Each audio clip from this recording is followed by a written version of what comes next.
Bom, eu sou representante da Bright, então, tá? Eu sou diretora médica aqui da Bright. A Bright é uma empresa que criou o fotossêutico, tá? O que que é o fotossêutico? O fotossêutico é a fotobiomodulação, que a gente nomenclaturou com fotossêutico, porque ela vem com uma dosimetria. Então, esse é o diferencial que a gente tem da fotobiomodulação que existe no mundo há anos. Hoje, o nosso fotossêutico ele é específico, voltado para doenças osteoarticulares. Por que que a gente elencou isso? Porque hoje em média, 1,5 bilhões de pessoas no mundo têm problemas osteoarticulares, né, alguma dor crônica. Isso representa mais ou menos 21% da população. Desses 21%, 14 se relacionam a problemas articulares musculoesqueléticos de forma direta, tá? Quando a gente fala a nível Brasil, é uma média de 15 milhões de pessoas que têm algum grau de osteoartrite. Então, a gente pegando dados, principalmente de INSS, de afastamento, a gente tem 7,5% do afastamento relacionados a esse tipo de patologias. É a segunda causa no auxílio-doença e a quarta causa que determina aposentadorias por invalidez.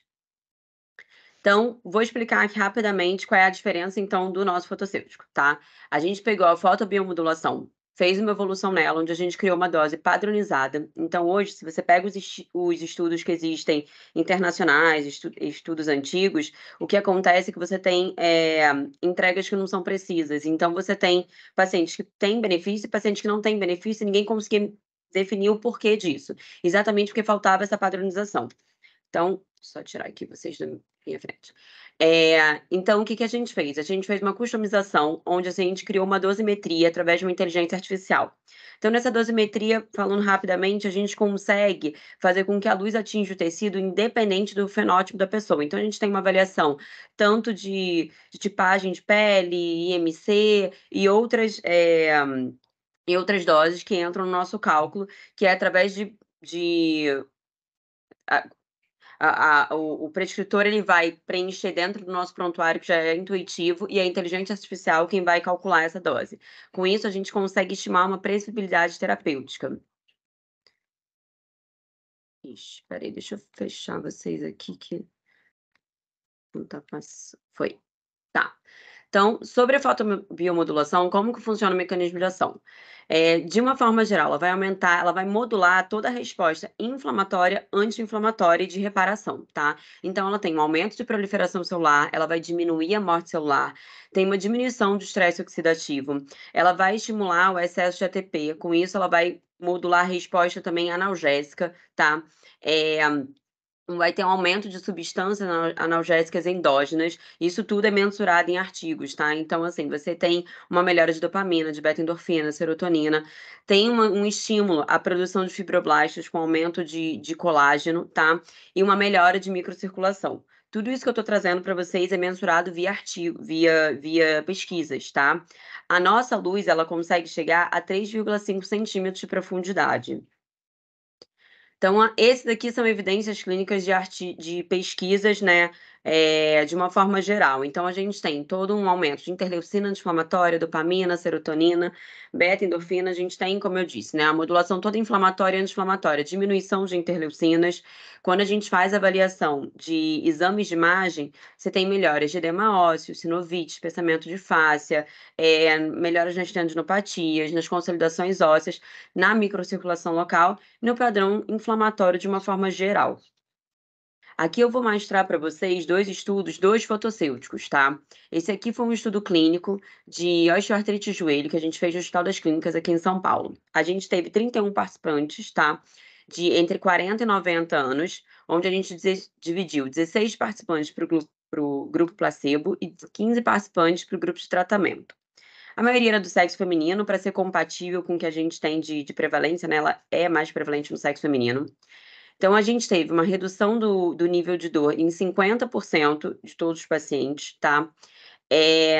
A diferença entre os grupos apareceu em aproximadamente na quarta sessão, tá? Isso foi na segunda semana. A gente tem um intervalo médio aí de 2 a 3 dias para cada sessão.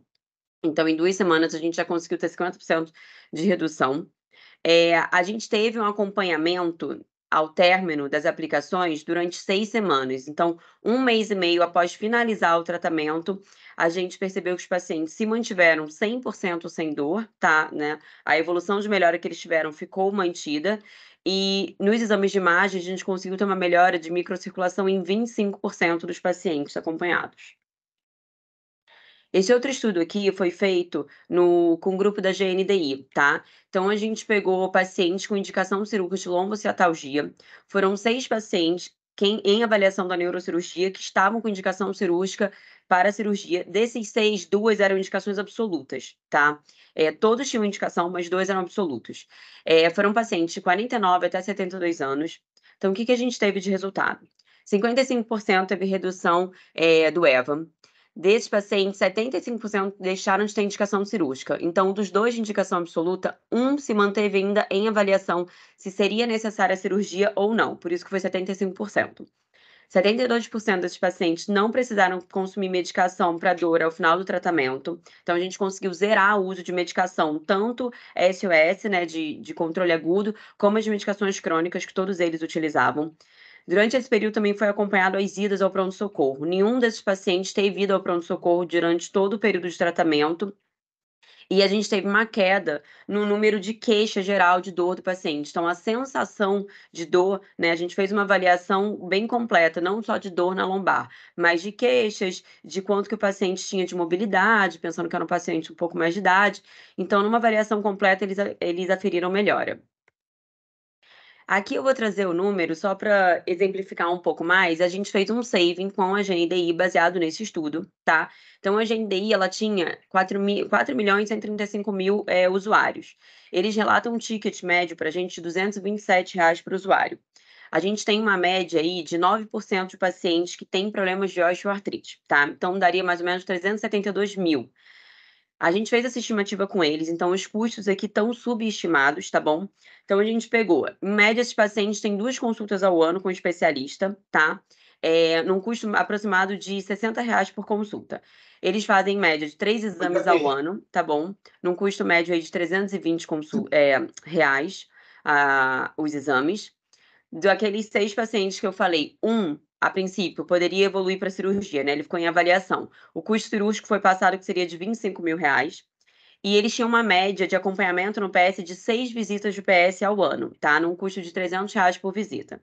Quando a gente pega esses valores, esses pacientes custam R$ 755.000 para a GNDI por ano.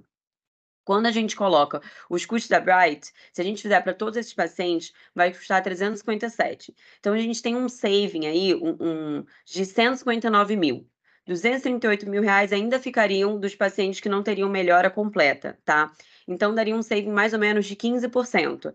E aí, só ressaltando aqui que a gente fez uma estimativa com custos que foram subestimados, né? Quando a gente olha os valores, eles estão subestimados. Então, isso é para mostrar que numa avaliação bem pequena, a gente tem resultados muito bons. Eu exemplifiquei aqui uma cirurgia, né, mas a gente trabalha em várias outras dores articulares, então a gente tem resultados muito bons quando a gente consegue gerar um impacto muito grande no saving dos planos de saúde. Por isso, hoje, a nossa maior carteira é com planos de saúde.